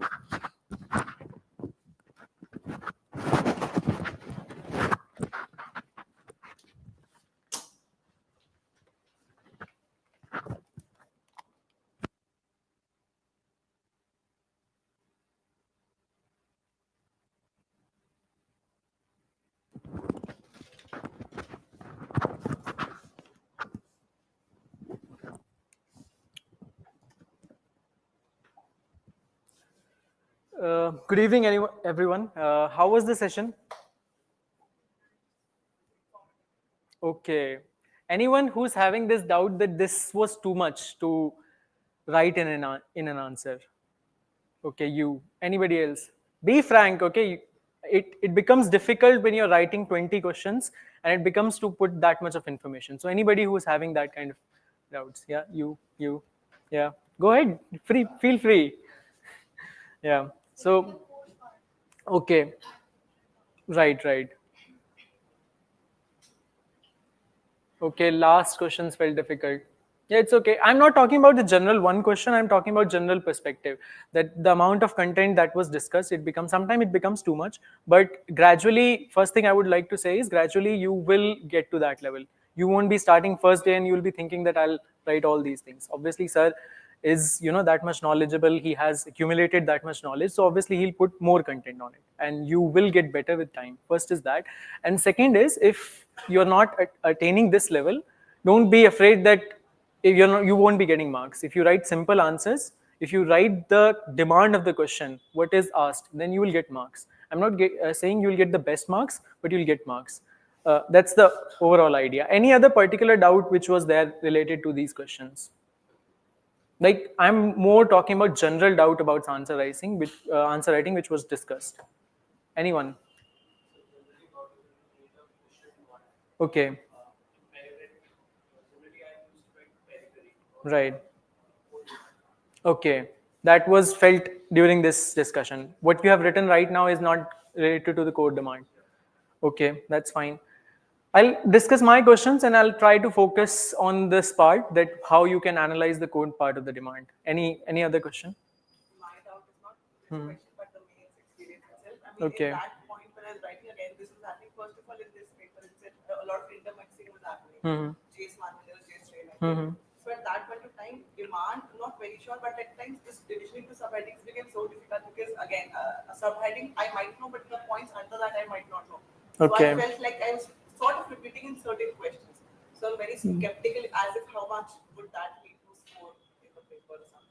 Right now, so it's like at least something at that point of time it's Okay. a difficult and a new question coming up. It happens, it happens. There will be certain things. I'll tell you my experience. In one of the mains, I wrote the same code in all JS4 Even at that papers. So it happens, but it just that you have to make sure whatever you're writing is relevant. Even I am not that much against the idea that you're writing two same examples in, let's say, question number 5 and 11, and question number 9 or 19, something like that. It's not against, I'm not against this idea. Why? Because obviously you're, I mean, that's desirable to write different examples, but if you're not able to, that's fine. The idea is always think that you, whatever they're asking, you have to answer to that. That's it. That's the first goal you should be having. Any other doubt? Too many extensions on the body part, which are not necessarily needed to the question, Okay. but too many extensions which can be avoided. Okay, you're writing extension as an explanation, I would. Yeah, okay, that's fine. That's fine. One thing I would like to say is just don't skip the explanation just because you think it's too long. You have to cut it short, not leave the entire explanation, because what happens is then you'll be writing just subheadings, dimensions, and you're not addressing the demand of the question. So always think about explaining, but when you'll write it too many answers, you'll get better at it. You'll answers become shorter. Use keywords, use arrows. That will help you a lot. Any other question? Yeah. Sometimes when I wrote answers, after writing them, after completing the question, it's in my mind that it can be better. Yeah. Yeah, that will always be there. Don't worry about it. That will be there if you write 1 mains, 2 mains. It will be there because it's not a paper where you have to be absolute. You just have to be better than everybody else. And in a paper like this, when you'll be writing your mains, morning paper, evening paper, again morning paper, evening paper. So it becomes very difficult to attain that perfection. And there are so many questions which are just you will. There will be some questions where you'll think like I have not read the topic. Some questions where you'll think I've heard the topic, but I've not heard the particular demand of the question, that how this can be framed. So it happens. It happens, especially in the last 2 or 3 years papers where questions have become a bit complex. So just by reading the topic, you can't address the demand of the question. Any other doubts from that side?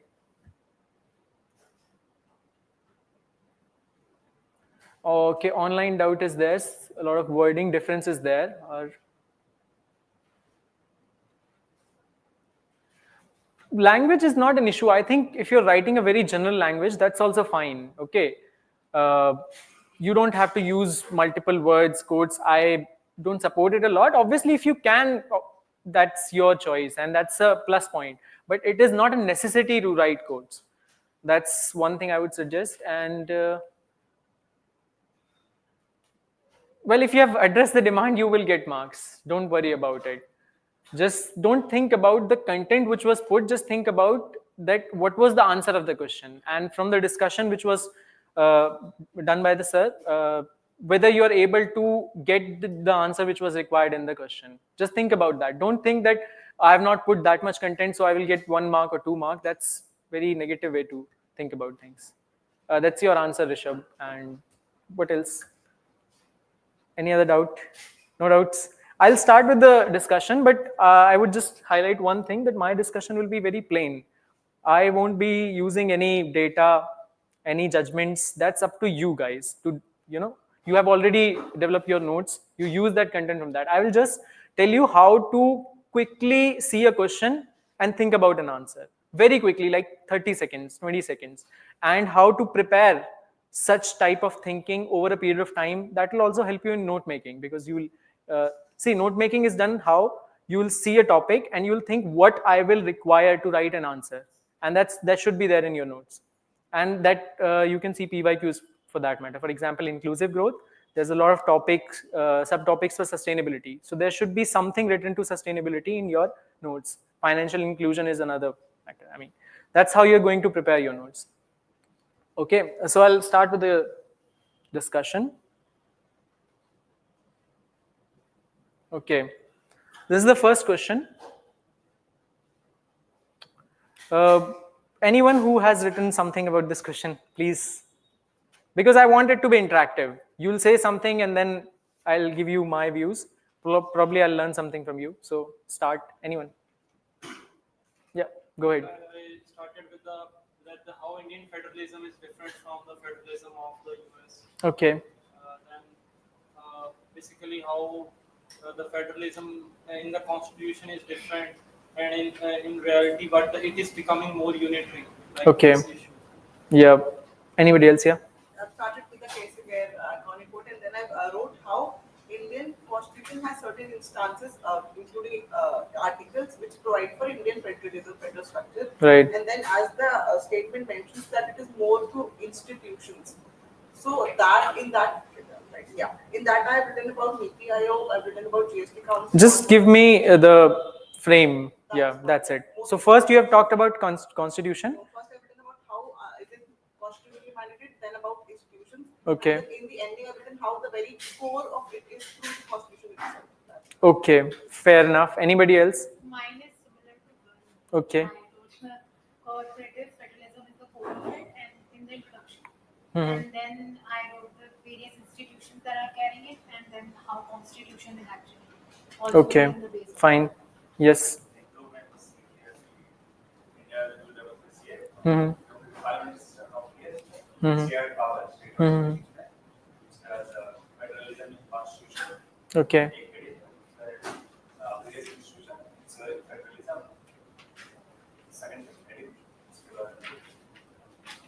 Okay. Right. Anybody else wants to share their yeah. I wrote about how quasi-federalism is Mhm. in India. Okay. And talked about through the constitution. Right. And through the institutions. Okay. And there I gave the example of encroachment in the farm laws case in the recent example. Yeah. And then in the way forward, I talked about over-federalism and there's the complement. Right. Okay. So I'll start with the discussion. First, see, whenever you see a question, just think about the topic which it is based on. The topic is federalism. So your first idea is topic because you already have your notes. So whenever you'll think about the topic, you'll recall something. You'll remember the articles, you'll remember the case laws and various issues which are there.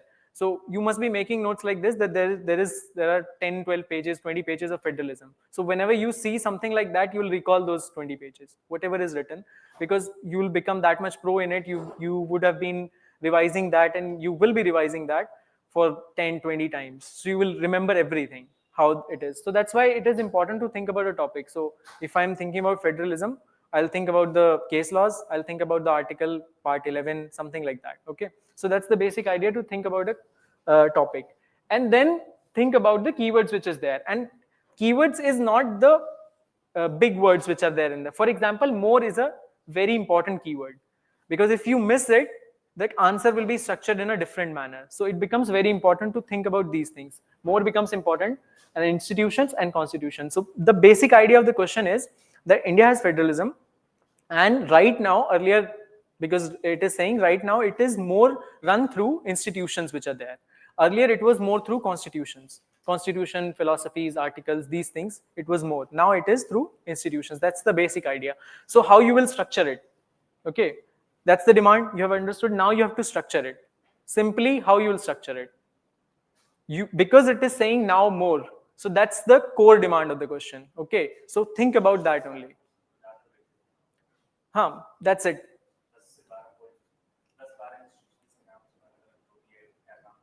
Okay.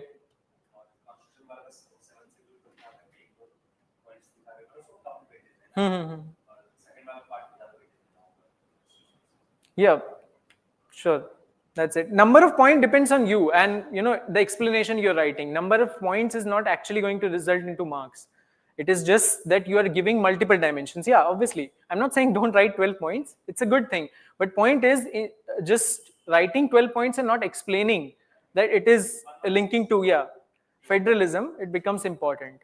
That's another thing. And then the brainstorming framework, whatever I was talking about, is just the idea of everything. For example, whenever you're thinking about this federalism, for example, two dimensions are there. One is institution, second is constitution. So you'll think about every institution. That is basically framework.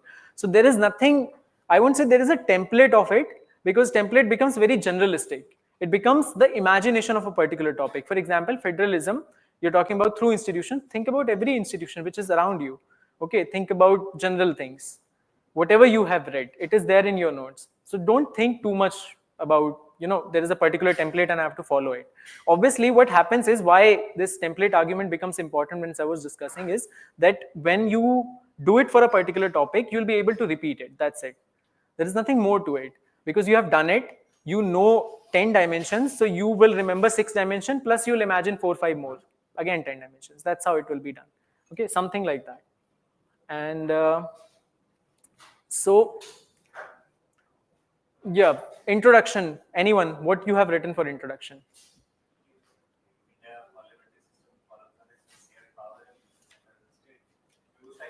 Why you have written that kind of intro? I mean, I just want the reason for your introduction. Anybody with that? You have written a particular introduction. What is the reason for that introduction? Okay. Okay. Right. Because a lot of times what I hear is that people writing about Indian federalism, the question, that is the topic. That's not a question.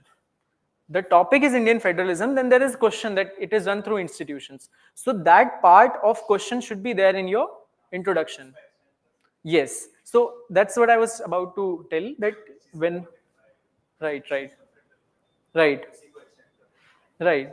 So that should be there, that there should be topic and then there should be explanation of the question.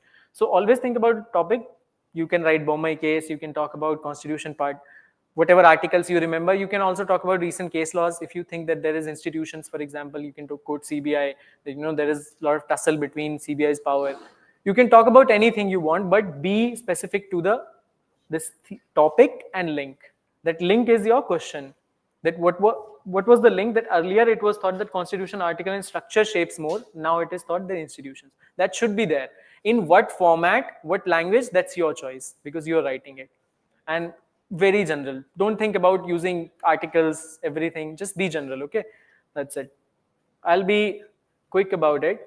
Institutions, Anything you want me to add here? Yeah.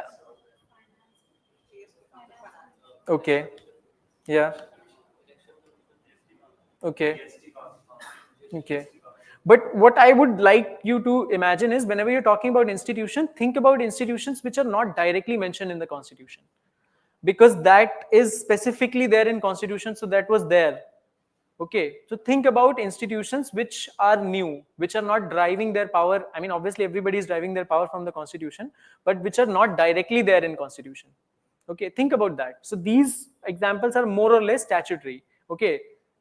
They are not directly in constitution. For example, finance commission is elaborated in constitution very much, and it has been playing important role. So that's why these arguments would be. I'm not saying those arguments won't be valid, but if you write these, it will make more sense.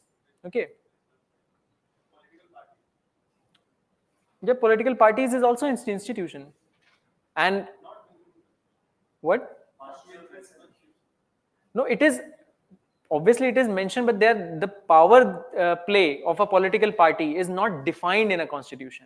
That how it is going to shape a federal structure. For example, finance commission, it is defined. The Article 280 states what kind of, yes, devolution will be there. 275 gives the grants and everything. So it is there. That's why these points will become more priority based. Okay, that's it. Just one cautious advice I would give whenever you're thinking about these dimensions, always please link. Because if you just write Niti Aayog and imagine the examiner to understand that it is going to contribute to federalism, he won't be. So, yes. And even I'll be very basic, very, very basic. Just write it leads to federalism, like planning this leads to federalism. Write this. Yes. Because what happens is, you think that you're writing general, but for an examiner, I'm reading your answer, I see federalism. I know that you're writing according to the demand of the question. That's not an ideal way, but that's a very basic way. So if you're not able to link, just write federalism there. Okay, easy way. Not ideal way, but easy way. Okay. Then again, the opposite part, then constitution still is relevant. So you'll talk about the constitution provisions which are there. And you'll obviously link it. Be brief about it, because I think as you said, that the distribution is important. Since it was saying more through institutions, so that will be somewhere around 70 to 80%. Okay, 1.25 page. That's it. And then you will move to this part. Since it is a 15 marker, so you will give somewhere around 1/4 page and then 1.5 page, and then you can move to that part of the question. Okay. Then conclusion. I'll be again easy. That just think about balancing. But whenever such kind of question comes, when I'm deliberately saying something is more important than the other, then absolute balance is not an ideal answer. You know, although it is said that you should be balanced approach and as a civil servant, but it should be, when I'm saying something that something is more important these days, that it should be reflected. So there should be a balancing, but again you will say, but it has been seen that more through institution it is happening. Okay. What? Yeah, but you should mention the question also. I mean, the questions part, that more happening through institution should be there somewhere. Something you should say that constitution principle inspire us, but we see that more things are happening, or federal system is more working through these institutions. Something like that. I'm making these conclusions. I've not written it, but that's how you should think, and you should always come up with these kind of things, because permanent conclusions are never an option, because questions are very different. Okay, it is there for a topic. So you'll think about case law, I'll mention this case law, you can use it, but you have to link it. So that linkage part should always be there. A lot of people use hence in their argument, that's also fine. Don't be afraid, use simple.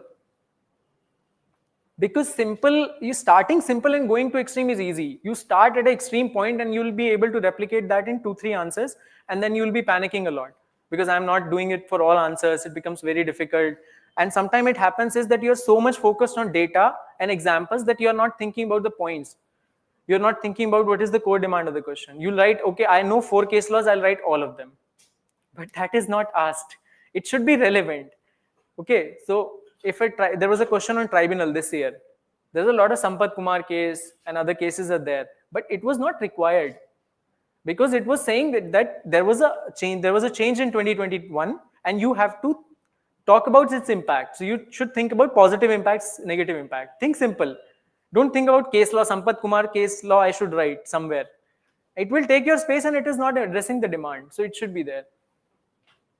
How political parties shape federalism is that certain political parties function at a state level, and there are certain which function at the center level.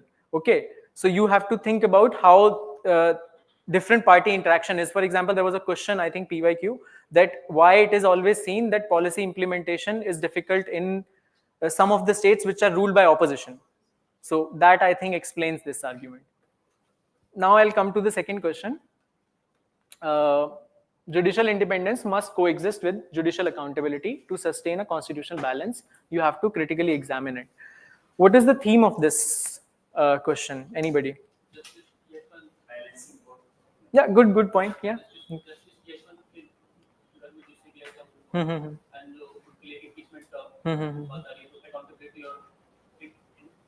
Do you think independence and accountability, there is more focus on one part in this question? Okay. The judgment on government. Okay. They have said that they have set up timeline that understanding that ascend or No, don't give me case laws. Okay, give me general idea of this question. That is there more focus on one word than the other? I'm talking about judicial. Okay, you don't think so? I think so. So I'll differ on it. I'll highlight how judicial independence must coexist. So judicial independence is there. They're saying must be there. What must be there? Judicial accountability. So what is the more important word here? Get it? So this is how you should read the question. That your question's demand should be very crystal clear while you're reading the question. Don't think in terms of case laws. It happens is that we are so trained to think in terms of case law that we forget what the question is asking. So what happens is that you'll start with judicial independence. This question, most of the people will start with judicial independence. Okay. And you have to start with judicial accountability, because I am focusing must coexist with this. So this is a must thing. Judicial independence is, they're saying it is important, but what is the must existing thing here? Judicial accountability. So that becomes more important. You'll start with that. Okay, this is how reading a question and structuring it more profoundly will help you getting more marks. Okay, so that's why I say whenever you think about a question, think basic. Don't think about case laws. Yashwant Singh is a very good example to highlight that there is less judicial accountability, but you should highlight this. That recent Yashwant Singh case highlights that there is a need for judicial accountability, which must exist along with important basic feature, basic structure, judicial independence, which was given, I think, in third judge's case, something like that. So you'll write something like that. Third judge's case is not important. Okay, anything else is not important. Example is also not important, but this idea is important. Okay, that's why, again, same thing. Theme is the accountability and independence, both should be there, but accountability should be more highlighted. Keyword, accountability and independence. Demand, what is the demand of this question? You have to critically examine it. So that means that it is not happening right now. Okay, so limitations should be there. Then structure, and then comes the brainstorming part, which I think is easy if you understand what the accountability is, how it can be ensured. Okay, so what would be the structure of this question? Yeah, right, Subhansh, judicial accountability is the thing we are focusing. Yeah, go ahead. Don't look at your answer sheet. I have explained the question. You have understood it. Now tell me basic. Right. Okay. Okay. Okay. Okay. You said you have written institution or ways to ensure accountability. Mechanism. Is it asked?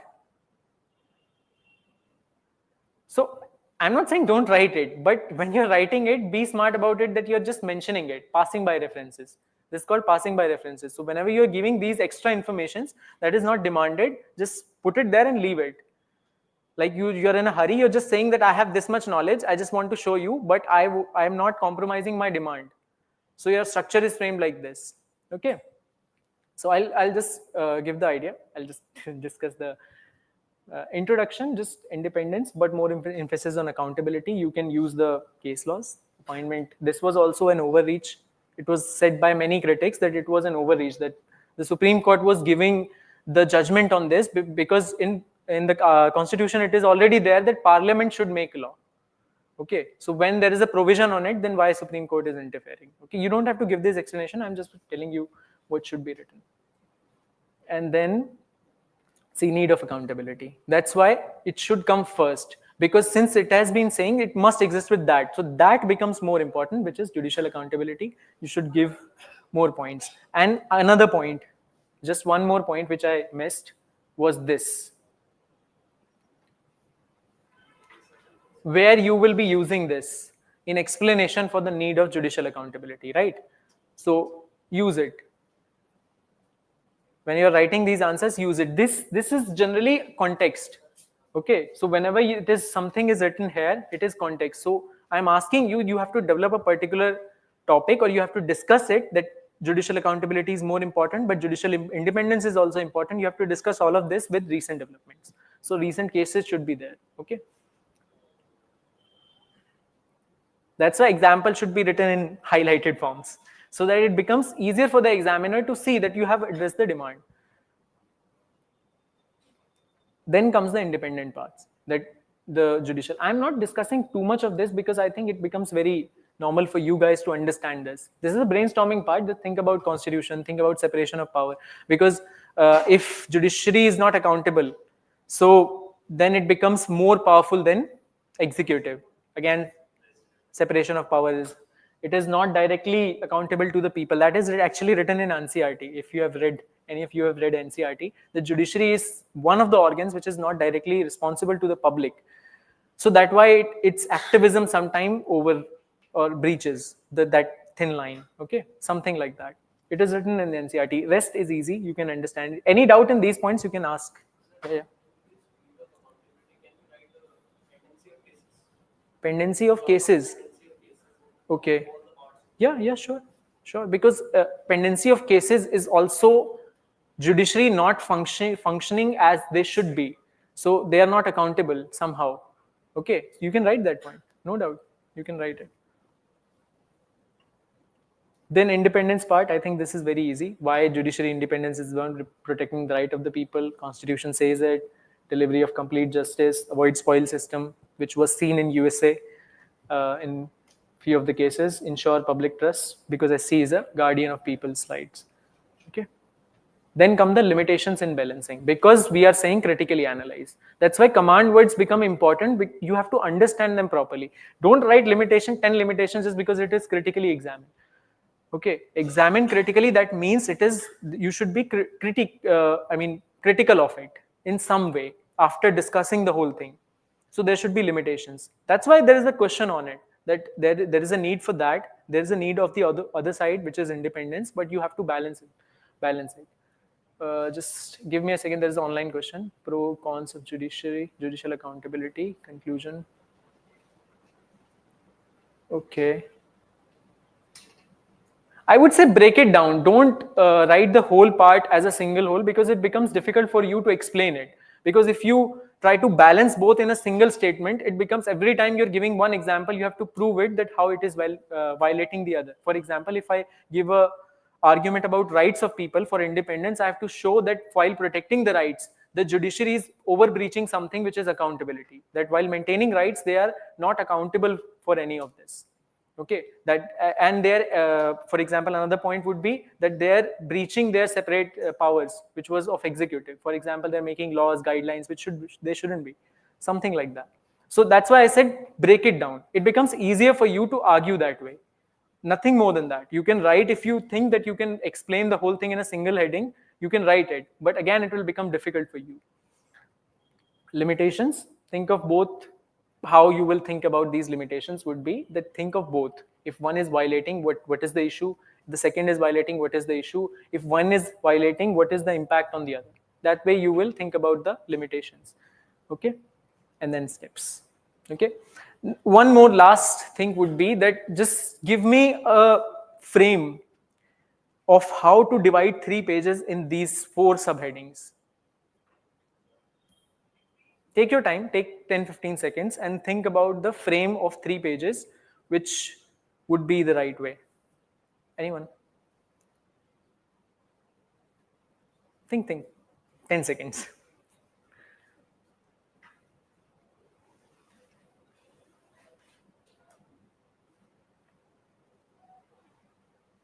Yes, go ahead. The introduction part, Right. and then we go with needs for accountability, taking almost the half page and almost the 1 page.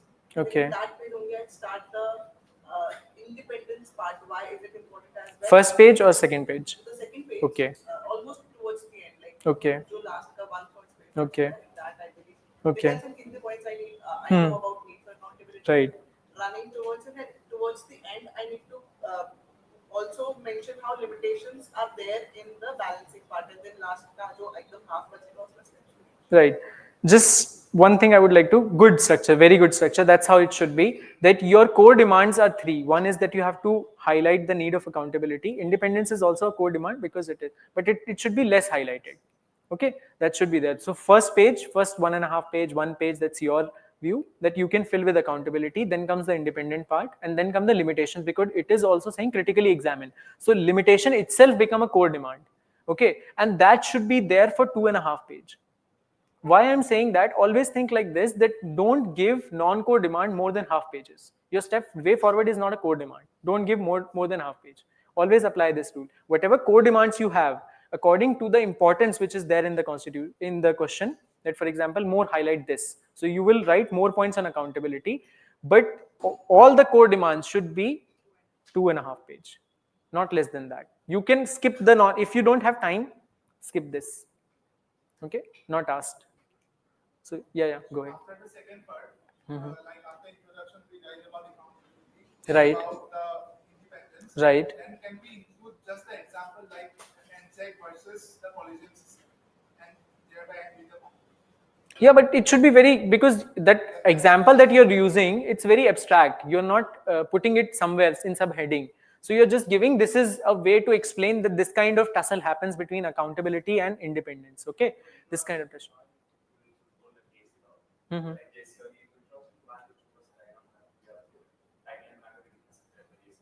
हाँ, दिखा सकते हैं आप, कोई दिक्कत नहीं, आप कोई भी चीज इस तरीके से दिखा सकते हैं कि आपका उतना स्पेस ना ले ले कि आपकी मेन डिमांड कहीं पे, हाँ आप इतने पेज में लिख सकते हैं जितने की 3-4 लाइनें आ जाए, हाँ इतने स्पेस में आप लिख सकते हैं, चाहे आप फ्लो चार्ट बना दीजिए या आप डायग्राम बना दीजिए.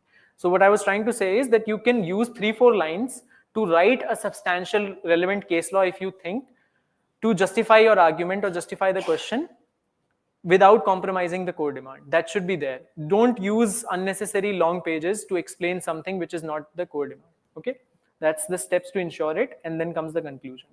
Again, you can balance this, you can use recent case laws, and that general thing also you can write. Think about general. If you don't know anything, think about that there should be reform. We should maintain both because both are important. But accountability should be highlighted again because that's the demand of the question. That's how it should be understood. Now, yeah, go ahead. As NJAC is already been rejected by Supreme Court on the lines of independence. Right. So can we write it again, like NJAC versus religion? Is this? That's a debate. We are not saying that NJAC should be accepted in the form it is. That's why you can suggest reformed NJAC is the solution. But why I'm not putting in the conclusion that reform NJAC or something like that, because that question is not about NJAC. I have to make sure that my question highlights what is the core demand, which is every judicial accountability, not just appointment. If I'm writing NJAC here, okay, it breaks down it to just one part of that core demand, which is appointment. I have appointment, functioning, okay, delivery of justice, how they're protecting the rights, all of this thing. Accountability everywhere in judicial format. That's why you can give that things like reformed NJAC, then in-house trial, it should be an accountability to the public. That is the way to ensure that to ensure judicial accountability along with independence. Something like would be a better conclusion in this case. So you can write these solutions, but don't write one solution because it narrows down the demand to one point. Okay, that's it. So that would be it from my side. Any other doubt regarding these two questions? So how much portion for the recent developments in this case? Which case? The recent development, how we will link with this question? Like how much? You can give examples for recent developments. Whenever recent development is a context. So whenever you're arguing something, use that context again and again. Use that examples again and again. So we don't have to give a separate. No, no. Okay. No separate heading for recent, because that's a context. Highlighting the recent development, that means you have to write everything, every argument in a particular context, and context is examples. Okay, that's it. इसमें there is one more important thing जो मैं एक बार थोड़ा सा explain कर देता हूँ आप लोगों को. देखो, especially this question is very important. The reason is because there are two keywords. One is judicial independence, जैसे शोएब सर ने बताया, and one is judicial accountability. So many of you are confused कि where to focus more on, right? So to understand this kind of question, जो मैं हमेशा से बोलते आया हूँ कि first you should ask yourself why this question is relevant, why this question is asked. So this question is asked not because the judicial independence is in the news, but because judicial accountability is in the question, है ना?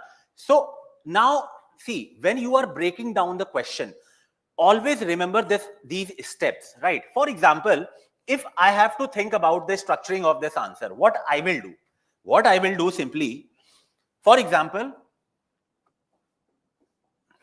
judicial independence is there, right?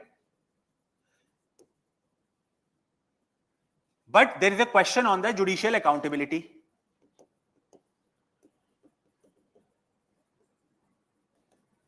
Right? So judicial independence is there. We all know that. I can even pick up this demand and I can mention in the introduction itself through various articles. Article 50 is there, Article 124 is there, 217 is there, right? That ensures the judicial independence. However, due to some issues or instances, there is a question on the judicial accountability, right? There is a question on the judicial accountability. यहां पे आप क्या कर दो, मैं एक बहुत ही simple way बता रहा हूं how you can think. You can just list down the various issues as far as judicial accountability is concerned. Now, question says critically examine. Critically examine is there. Now, how I will address that part? What I will do? There must be some mechanism to ensure the judicial accountability. There must be some mechanism. I will mention the mechanism.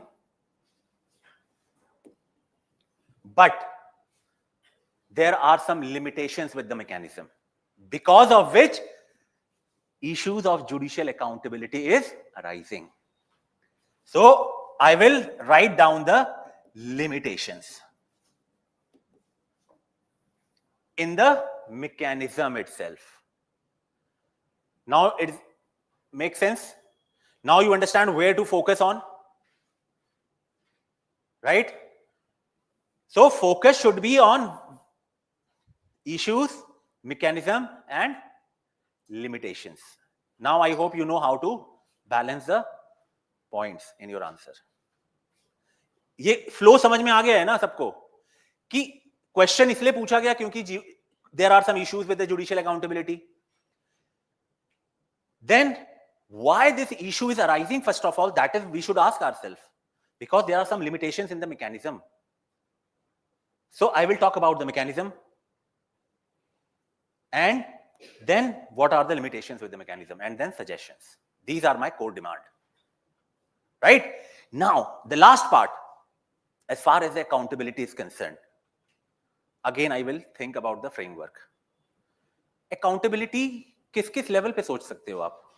Framework, this is the structure. Framework बताओ. Is there any framework you can use?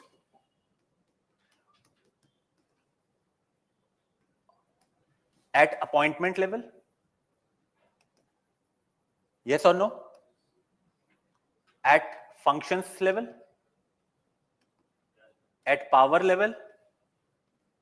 At judgment level? Yes. As far as use of, मतलब power में ही basic structure doctrine को use करना and all ये सारी चीज, at these level can we highlight the issues of accountability or not? At every step think na, at appointment level there is, you know, judges appointing judges. At function level they are not able to function effectively. Why? Because someone was saying pendency of cases, vacant seats. That is the issue. At power level, contempt of court, vandalizing the court. That keyword you will always find in the newspaper कि vandalizing the court करके contempt लगा देते हैं, right? That we can use in the power, right? So this is how basically you can think at various level of where based on which you can generate the points of judicial accountability. And why this is happening? Why this is happening? What are the limitations in the mechanism? In the mechanism. This is the critical analysis wala question. The tail word was critically examine. So I am critically analyzing why this is happening. So I am going into more depth. If it would have been only analyzed, I would have mentioned only what are the issues with the judicial accountability. But I am going into more depth. क्यों रहा है भाई ये issue? There must be some limitations. Right? So this is the idea of critical analysis. I hope this is clear. So all of you can submit the answers, and online students, what I would suggest, you can directly book the session with the mentors and you can get the live evaluation done. I think that will be more beneficial for all of you, right? Because after evaluation you will have the questions, right? Evaluation के बाद भी questions ही आने हैं आपके पास. So if you if you are not comfortable or if you want to get it evaluated, definitely you all can submit the copies. But I would suggest go with the live evaluation, book the session with the mentors, and they will, we all are the part of that group. ऐसा नहीं कि हम लोग नहीं हैं, we like, ठीक है, we are also the mentors. Shoaib sir will be there, Sachi ma'am will be there. So rankers are also the part of that group. So you can I think you all have got the online portal. So you can book the sessions, and even if you are booking it on the portal, you can come offline. Just to streamline the process, we have made it like the pre-booking mechanism, right? Any question online students have, please ask, or else we will end up the session and we will start the discussion tomorrow for day 2. Any question?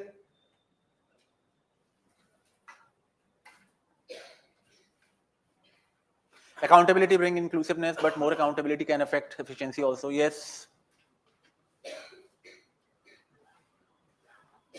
Okay, so thank you so much. I'll see you tomorrow, and keep practicing, keep brainstorming. Now I hope you understood the idea of brainstorming. It is not only about the content. Bhai, content kitna hi discuss kiya gaya hai? Do you think any content which we have discussed is a rocket science? It is not about the rocket science. कोई content का कोई game ही नहीं है ज़्यादा.